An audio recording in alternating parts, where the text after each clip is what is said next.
Sadly, we begin tonight with a spike in violence this weekend in Indianapolis. Just in the last 2 days, we've had 8 people shot, 2 of them injured, 6 people died. The latest shooting happening just within the last few hours on the city's southeast side. Our Marina Silva is live near Southeastern Avenue, not far from the Marion County Jail. So, Marina, what have you learned out there? Well, Jenny, originally we were told that the man was in critical condition, but we're now told he died shortly after arriving at the hospital. Now, we're here on Southeastern Avenue where the police say the shooting happened. Now, it's kind of an isolated area. It's off the beaten path. There's not a lot of businesses around here, but I'm going to show you what we're seeing right now. Police have been heavily investigating those 2 vehicles over there. Now, as I said, there's not a lot around here. Now, this shooting happened after a car crash over on Mass Ave. That's a little more than 2 miles from here. Police say both of the vehicles left the scene and ended up here on Southeastern Avenue where someone opened fire.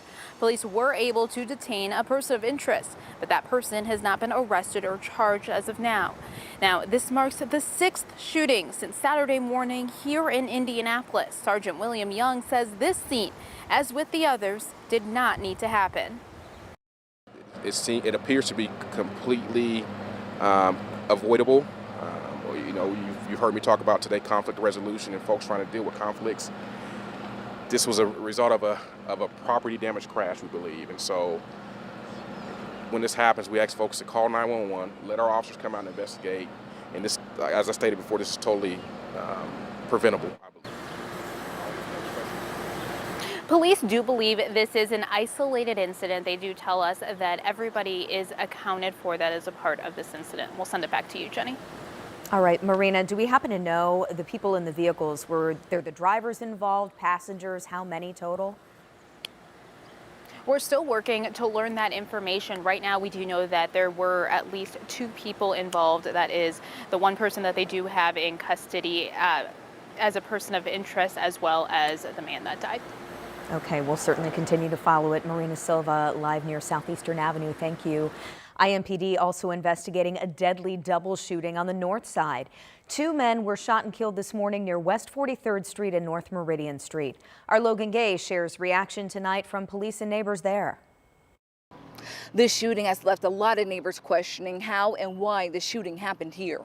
There's a lot of neighbors. They're wanting answers, and we want those answers as well, too. Neighbors here on the 4300 block of Cornelius Avenue walked outside of their homes to see crime scene tape. IMPD police officers and 2 bodies lying outside near the road. Police say the men have been shot and killed. We don't know the circumstances at this point. We're in the beginning stages of this investigation. At this time, officers say it's unclear if the victims lived in the neighborhood or even knew each other.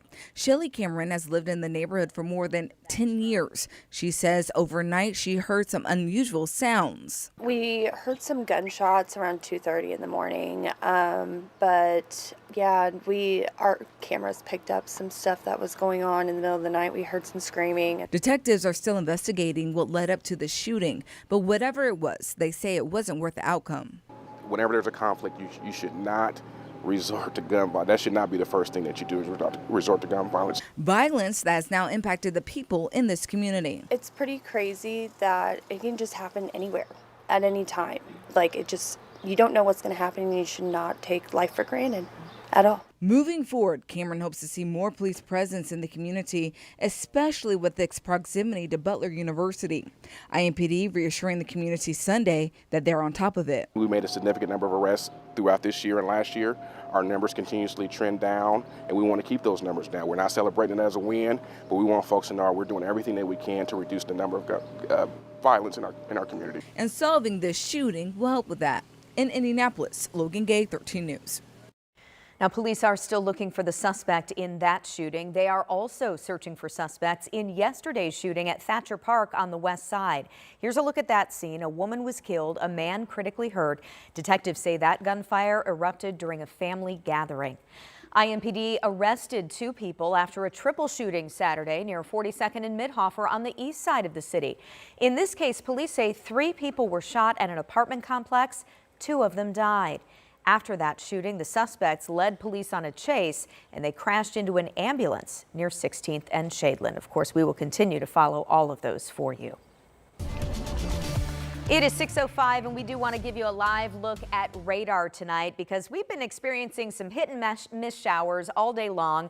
Perhaps you got rain, perhaps you didn't. Some people got a lot of it though, Sean. Yeah, and I've called it a messy convective setup, and all Explain that. all that really means is some areas, not one drop of rain. Yeah. Others, we had a portion of Wells County, which is out of our viewing area, 4 inches in 55 minutes. Wow. So that's the kind of air mass we're dealing with here in the next 24, 30 hours. It's fair game at any time to see some of these downpours. Temperatures right now in the 80s, so we're going to break the string of 90-degree days here in Indianapolis. We still have daytime heating, by the way, so it's possible in the metro area we could still see some pop-up downpours. We've got one that's approaching Lake Monroe. If you know some friends down there, I would tell them probably get on the shore here, get off the lake. Lightning is approaching, should be close enough in the next 30 to 40 minutes here. In this zone, this is like the third batch. There's been some areas here that have had over 3.5, 4 inches of rainfall. And then I mentioned Wells County, still a flash flood warning.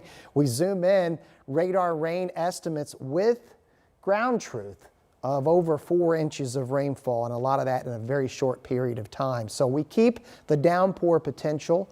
We do have some brief relief in the 7-day. I'll have more on that and the potential for severe storms for tomorrow, all ahead in the 7-day forecast. All right, see you then, Sean. Thanks so much. This week, dozens of new laws take effect. So here are some of the big ones that start July 1st. One change limits how much your property tax bill can go up. This is aimed at providing tax relief. Lawmakers also passed more than 24 laws surrounding education in Indiana.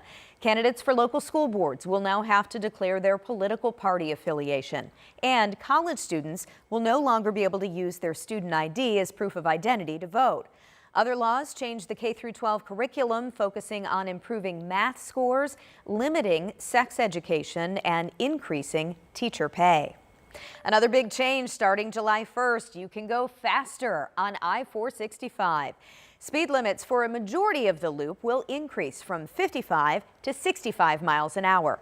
INDOT will start putting up signs for this on Tuesday. Some areas will not increase. That includes work zones and the stretch of 465 near the 865 interchange over on the northwest side of the city.